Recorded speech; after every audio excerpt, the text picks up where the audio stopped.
नमस्कार मित्रों, आप सभी का फिर से एक बार स्वागत है। कल तक मैंने आपके सामने राजस्थान चित्रकला के भाग 4 तक पढ़ा दिए थे। आज मैं आपके सामने लेके आया हूँ भाग 5, जिसमें हम बात करेंगे मारवाड़ चित्रकला शैली की बीकानेर उपशैली। ये बीकानेर जो है वो मारवाड़ शैली की उपशैली है। ठीक है, मारवाड़ के अंतर्गत ही हम पढ़ाई करेंगे इसकी। देखो, बीकानेर शैली एक बहुत ही प्रसिद्ध हुए थे राय सिंह जी। राय सिंह जी के समय ये शुरू हुई थी बीकानेर शैली। और जब शुरू हुई तब इनके सामने राय सिंह जी के समय पे भागवत पुराण का चित्रण किया गया। सबसे पहला जो चित्र बना था बीकानेर शैली में वो क्या था? भागवत पुराण। भागवत पुराण, ठीक है। उसके बाद में देखो, आपसे पूछा जाए कि बीकानेर शैली का स्वर्ण काल वो किसके काल को कहा जाता है, तो अनूप सिंह जी के काल को कहा जाता है। ठीक है। इसके बाद में बीकानेर शैली में मुख्य रूप से हम 2 प्रकार की चित्रकला पढ़ेंगे। ठीक है। पहली है उस्ता कला। बहुत बार सवाल आया है कि उस्ता कला कहाँ की प्रसिद्ध है, तो साहब बीकानेर की। अब आपसे पूछा जाता है कि ऊंट की खाल पर चित्रकारी करना क्या कहलाती है? उस्ता कला।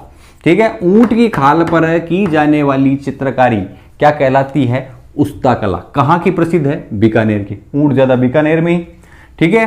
अब देखो आप, अनूप सिंह का बहुत बड़ा रोल था किसके लिए? उस्ता कला के लिए। क्यों है कि देखो, इन्होंने एक तो अली रजा और रुकनुद्दीन उस्ता कला के ये उस्ताद कारीगर थे। ये कहां से बुलाए थे? लाहौर से। लाहौर से इन दोनों को बुलाकर ऊंटों पे क्या करवाई थी भाई? उस्ता कला। किन्होंने बुलाया था? अनूप सिंह जी ने। ठीक है। 2 कारीगर बुलाए थे। कौन थे? अली रजा व रुकनुद्दीन। किसने बुलाए थे? अनूप सिंह जी ने। और किस लिए बुलाए थे? उस्ता कला के लिए। ठीक है। फिर साहब, बहुत ही बार सवाल आया हुआ है हिसाबुद्दीन जी के बारे में कि उस्ता कला के पद्मश्री विजेता, यानी इनको पद्मश्री मिला था उस्ता कला के लिए। किसे? हिसाबुद्दीन जी को। ठीक है। कैमल हाइड ट्रेनिंग सेंटर, आपसे पूछ लिया जाए ये कैमल हाइड ट्रेनिंग सेंटर कहां है, तो ये आपका है बीकानेर। यहां पर क्या किया जाता है? उस्ता कला सिखाई जाती है। ठीक है। अब पहली हमने पढ़ ली उस्ता कला, दूसरी है मथेरना कला। मथेरना कला, मथेरना में क्या है? देखिए आप, इन्होंने बीकानेर महाराजाओं के चित्र बनाए। अब महाराजाओं के चित्र बनाए कहां पर, वो देखो आप। जब कभी भी अपने जैसे मकान पे प्लस्तर होता है ना, तो गीले प्लस्तर पे ही ये चित्रकारी की जाती है। ठीक है। इसे कहते हैं मथेरना कला। क्या कहते हैं? उकेरना या मथेरना। ठीक है। अब देखो आप, बीकानेर में इसे आला गीला कहते हैं। पूछा जाए आपको आला गीला कहां का प्रसिद्ध है, तो एक तो ऑप्शन आएगा आपके पास बीकानेर, और बीकानेर नहीं आता है और शेखावटी आ जाता है, तो भी आप राइट कर देना शेखावटी को। ठीक है। दोनों में से कोई एक ऑप्शन आएगा ही आएगा, आला गीला। ठीक है। शेखावटी में इसे पणो कहते हैं। आला गीला को ही क्या कहते हैं? पणो। इसे फ्रेस्को या आरआईएस भी कहते हैं। ठीक है। अब जैसे आला गीला आ जाए, पणो आ जाए, या आरआईएस आ जाए, या फ्रेस्को आ जाए, ये एक ही चीज की बात हो रही है। किसकी बात हो रही है?